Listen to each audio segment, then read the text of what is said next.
Okay, Harry, let me put these around here. Harry, you got some strong opinions, about things, and of course, I always wonder who's going to murder you first. Will it be the people who have to read the paper every week, or your friends here on Monday Night Football? But I think we meet every Monday night, and we also meet every Tuesday up at Club 6. But I mean, does it mean a bunch of educators are top-notch people who've had good careers in our Monday Night Football? Lots of educators go up and meet on a Monday night, on a Monday or Tuesday afternoon in a club, in a nightclub. Does that concern you at all? Never had. Never had? Okay. Back in the 70s, 80s, 90s, never. I'd wear my gear. Everybody. So Red you ain't Friday, they'd have their red gear on. I'd have my silver and black on. All right. So you ain't just over Oklahoma Baptist. You kind of got some club religion too. No, just hang out there. A lot of my friends were there. Just go and meet people. But the funniest thing about that, every Monday and Tuesday when we up there, I always think that they're awful comfortable in the club because they've been in the club a lot. Would that be close to you? Right. You've been in there a lot. Yeah, since the O2 and GQ and all that, Yeah, songs, Booty In and whatever. Well, J-Dub had a club there. Jimmy Walker used to play with the Kings, and Poopy Jones had a club, and Adolph Wilson over in Kansas, Fireplace. A lot of educators, And you left out the most important one, the flankers. Oh, yeah. Flanker Lounge, yeah. Mm-hmm. Otis Taylor, Gloucester Richardson, Frank Pitts. So why are those important to you? Why do you keep, you more than anybody else kind of refer to those days when the Chiefs, who were playing on the football team and ascending to glory, still hung out in our neighborhoods, still went to Maxine's, still went to places like that and ate and went to church and hung out with us. Would that be accurate? Right. Really at that time, it's the only place you really could go, call it out south. We couldn't really go that far south. And most of the Chiefs lived in the neighborhood.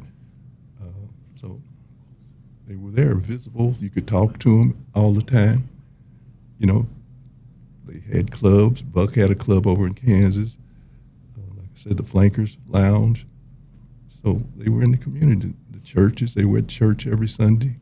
Mm-hmm. So they were just members of the community. And Congressman Cleaver, who's in the news for a lot of things today, but I don't know whether his outreach services or whatever it was, but he had seemed to attract people like the Chiefs who were playing football on Sunday because he was one of the first ministers to let church out early so people could look at the games in our community. Would you agree with that?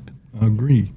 The late Ike Gardner used to get on him about the services. I remember once he kind of cussed Reverend Cleveland out, when Carl Clark got mad. Don't be cussing my preacher out, But they had an education day, so all these educators got him was talking, and it ate Ike up, because it was going to run into his time to go to the Chef's game. And he was really mad at Reverend Cleveland. Yeah, well, it's kind of funny, but it was the St. James kind of became the congregation of change. Would you agree with that? I mean, they kind of they certainly attracted a lot of Monday night footballers, who were from other places. But more importantly, I keep saying, they let out church early so people could watch the Chiefs on TV or go to the games at Municipal Auditorium. Municipal Stadium. Now, many people don't know that the Chiefs played their games right in the middle of the black neighborhood. Right there, 22nd in Brooklyn. 22nd in Brooklyn, exactly. And that's a fact around which the Monday night footballers have always talked. Because when we talked about going to the games, it was kind of like a bunch of educators from Lincoln High School, which was like right next door to the stadium, or our municipal stadium when the Chiefs started playing here. So there was a natural kinship, but there was a community bond that very few people don't want to talk about. They want to talk about Kansas City, this and this and this, but they don't talk about it was born, bred, and supported in the black neighborhood. Would you agree with that? I agree. All right. I just couldn't believe that the stadium was right there in the neighborhood when I came here in 1970, and I was working at Lincoln High School teaching history there, and Jerry Price pointed out that the stadium was right there where the Chiefs and Royals played. I said, what? I said, please, I couldn't believe it. So we walked over. Really, we looked out of his window, and we could see the stadium down, kind of down in a hole. We walked around to the stadium. I just couldn't believe the Chiefs played in the neighborhood. All right, well, I can see why you kind of got a kinship. What you're really saying is that education, community, and the Chiefs were one and the same. Right. For most Kansas City black people. And they also said it came out of Parade Park, and it's a tragedy that the day we see Parade Park being burned down or burned up or replaced, or as people saying regentrified, you know, does that bother you any? Right, because when I came here, the principal at Lincoln was going to get me an apartment at Parade Park, but I already had one. You know, I had a friend living here, so.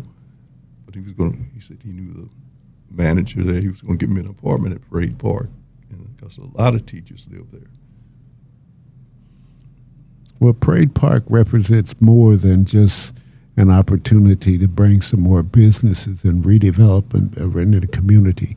It is our history, and we have to work very hard as Monday Night Footballers to record that history in the paper every week so that it's more about football than what most people think. Would you agree with that? Right. For a while, you know, we talk about all subjects, you know, education, especially the government, what's going on now, you know, what's going on in D.C. and out in California and Chicago, and going to start happening in Memphis, you know, this administration. So we're all over the place, you know, not just football. Well, Harry, let's get back to that. Why you think Thornton was the most valuable player yesterday? Well, we kind of expect Patrick to do what he does, you know, the magic man, I call him. You know. So you ain't against Patrick? No, I love Patrick, you know, but we just expect him to do something, you know, every game. Okay. You know, throwing the ball behind his back, you know, he's going to do something every game. But we expect the other people to step up, and they're not. So Patrick is out on the island by himself all the time. Well, it's kind of funny that, you know, like every week we write something, and it was Eddie West who said that Patrick Mahomes would revitalize the efforts of the Chiefs, because we went through some lean years there with the Chiefs. You know, first they were battling, you know, the Chargers and your Oakland Raiders. They soon became the Las Vegas Raiders, and for a while there they went to L.A. first. Went to L.A. and then to, yeah. So they've been kind of brown. Is it that people don't want them no more? Is that what happens to them? Well, Al moved to L.A. Al Davis moved the team to L.A. It's financial. He moved the silver and black to L.A. You know, that's when the Hispanics just took the Raiders as a team.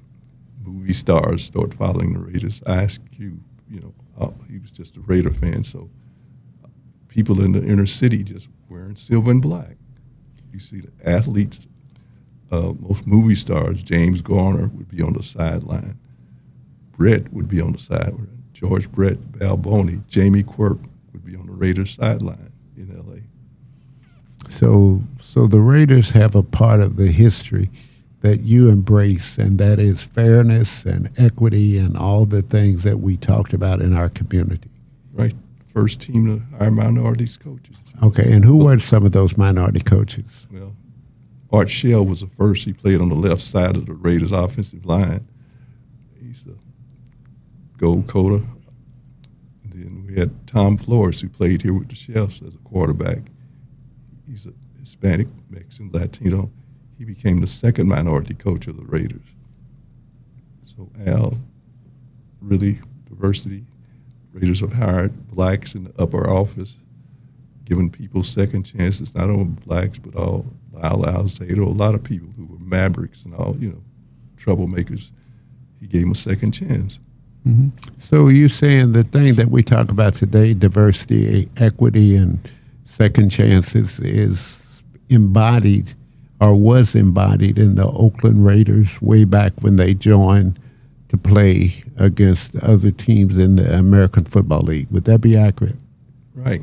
And so you have followed them and you support them to this day because of their early stand about the advancement of black people. Would you agree with that? Right. They were one of the first teams in pro football to recruit minorities, along with the Kansas City Chiefs. Did a lot of recruiting at the black colleges in the South and the East. We see, it's amazing to me that this Monday Night Football group, when I look at the composition or the makeup of that group, of our group, most of them, I think 7 out of the original 10 were educators. Does that say something to you? And you're an educator yourself. Right, because I would look around and with the Langston University, I used to see a lot of pro scouts at Langston, and they were scouting. I was there when they were scouting Thomas Hollywood Henderson, and the Cowboys. Every Langston home game, they would be there scouting Hollywood Henderson. We called him Hollywood back then before he was a linebacker, 55. 56. 56, excuse me. Yeah, he was on a lot of commercials, 7-Up commercials and all. And I knew your ass would correct me.